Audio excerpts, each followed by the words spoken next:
Salamat Vatan TV kanalının mehriban müştaqlary, hormatly tamaşaçylarymyz, Ata Vatan TV'de saylanan habarlar.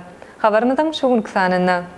Arkadaş şäherine ekologik taýdan arasalyg üçin teze guwanama berildi. Türkmen talipleri matematika olimpiadasynda 26 medal gazandy. Tejikistan bilen Kyrgyzstan döwlet serhadi boýunça şertnama gol çekdiler. Azerbaýjan 3,18 milliard kub metr tabii gaz eksport etdi.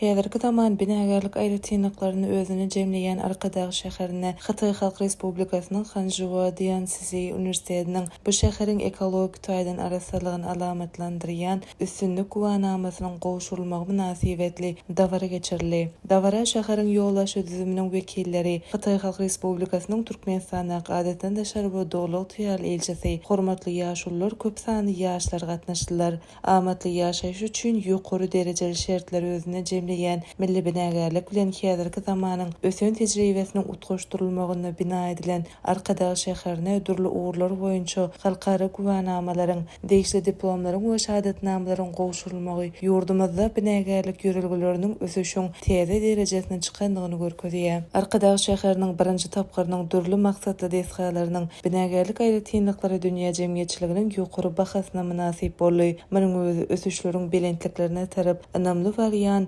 ýurdun kuwatyny we derejesini görkezýär.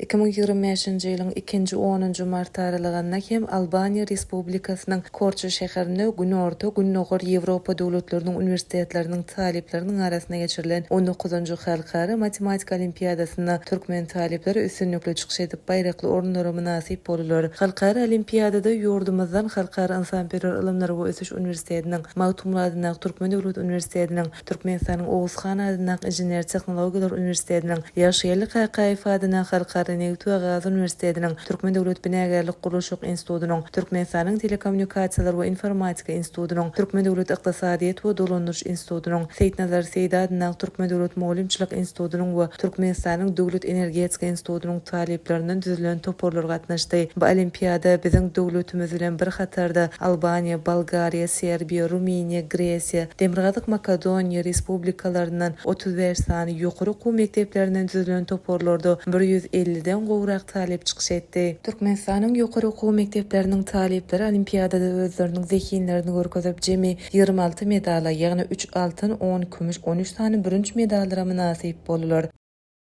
Tejikistanyň prezidenti Emomali Rahman Kyrgyz Respublikasyna döwlet saparyna boldy. Bişkek şäherindäki Antamak orda köşgünde Tejikistanyň prezidenti Emomali Rahman bilen Kyrgyz Respublikasynyň prezidenti Sadyr Japarowyň arasyna gepleşikler geçirildi. Şonuň çäklerinde iki ýurdun döwlet serhetleri boýunça şertnama gol çekdiler. Şu ýylyň 21 fevralyna iki ýurdun hökümet wekilletleriň arasyna geçirilen gepleşikler boýunça Kyrgyz Tejik serhetlerini kesgitlemek boýunça degişli yladaşyk gazanylypdy. Emomali Rahmanyň we Sadyr Japarowyň gatnaşmagynda sany ulgam arkaly iki ýurdun serhedindäki Gaýragaç we Kızılbel gözegçilik geçiriş nokotlarynyň işi gaýtadan ýoly goýmak dawarasy geçirildi. Kyrgyz Respublikasynyň prezidenti Sadyr Japarow şu ýylyň 31 martyna Tejikistanyň Hojan şäherine geçiriljek Nowruz bayramçylyk dawarlaryna gatnaşykdygyny aýtdy. Şeýle hem iki ýurdun arasyna dürli ugurlar hyzmatdaşlyk etmek boýunça 14 gowrak resmi nama gol çekildi.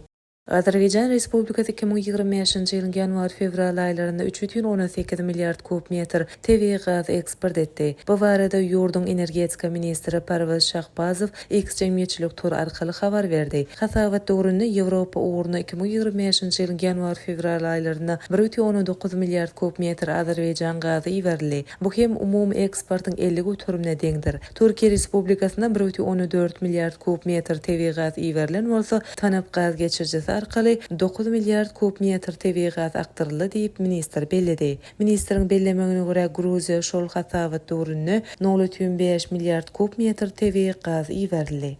Ine mehriban müştaqlar, Ata Vatan TV'de saylanan habarlar gepleşigimiziň şu günkü sanyna. Sizi ýetirmek isleýän habarlarymyz şolardan ibaret. Gepleşigimiziň indiki sanyna görüşýänçek hoşda bolun.